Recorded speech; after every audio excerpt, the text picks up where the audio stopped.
Assalamualaikum. Adun mga alin ka, gatanuran ng kabon si ina ng kangi punggulan kinagagingainin, ndo kinapasar nin bata, upagamos kanin sa mapya, pagtugbons kanin sa mapya, o di babagilay bons kanin sa panggamot. Saguna na pangagian tao upanon imapya punggulan, ndo katyakap ko ina uman paggagingay, o prenatal care, ndo katyakap kano ina sa kapasar nin bata o postnatal care. Ndunog katawan, ando kapamanduan si ina sa mapya punggulan. So kapag gagingay na ina, napakauma sa 40 weeks. Sa niya ba 40 weeks na binar sa 3 kapangkatan? Paganayan na conception, pagkauma taman sa 12 weeks. Ikadua na second trimester, pagkauma sa 13 to 27 weeks. Ando ikatalo na third trimester, baludso sa ika-28 weeks, taman sa gay na kambata ni ina.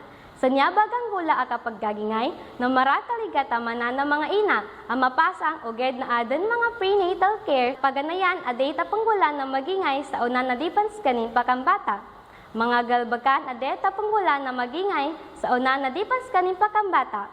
Muna na mapailays kanin sa doktor.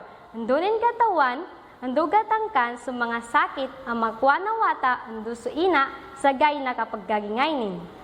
Mangas kanin sa mga paggan na mapya, tumulog sa kanin sa nasasanga na kadakal na tug, ando mag-exercise kanin. So postnatal care, apadalo na sukatyakap ko ina ando kanuwata o makapasar sa kanin bata. So ina ando suwata na mapailay sa doktor, ando katawan, ando katangkan ang mga sakit, ando kuman sa vitamins, ando mapatabag sa kanin, nasisita po natyakapan no ama so ina ando suwatanin. Nasisita iusto ibilangan na tugnit ando kamans kanin sa mapya. Ando makadabang kulawas no ina kakapektuhan ni wata sa kabadsusunin. Siya kanu mga galbakan ando palityala na maginanawan Muslim na magingay na dilis kanin kapakayan kaman sa mga sakabya si buntal ni na mga paggan ando di makalagit iba ng nawata. Dilibons kanin kapakayan gamamit sa malong ay baliber sa balog kamabalog bun iwata. Umbatandan, dilibons kanin kapakayan minom sa mga soft drink kamakagkasla sa wata.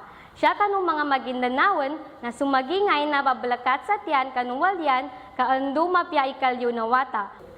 Ulamuakat dan suwata na paddabaran sa manot at tamlang iposernin. Ando so inayananin na bago ibagidog na panggagasan sa matang gawaig ando dili gatagas, ando gatanggaw iukol na wata kagkaslanin. So ama na ibalabang nin so inayanan ando bamityalanin sa dili idsang mukon suwata ando patuntulanin sa mapyalalan. Siya kanu agama Islam ando nakasulat sa Quran nakabagawa sa wata o abortion na masla inisapal.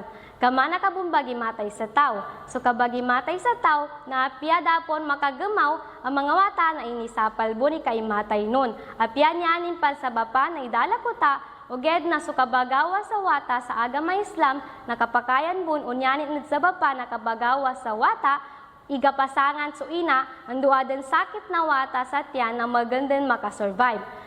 Sungyawan na tao na isabu, kaya inipalyugat kaya ni kaawa sa wata o adan at sa bapani na makagkapya. So kapag gagingay na inam na madakaligatamanan na mapasang, ando marakal ipadzambi sa mga lawas din. Sa kabagitong nin, ando sa marakal pa nakapadzambi na nasasangat ituntayan, ando gatabangan si ina, ando gatyakapan sa mapya. Shobataman, wassalam.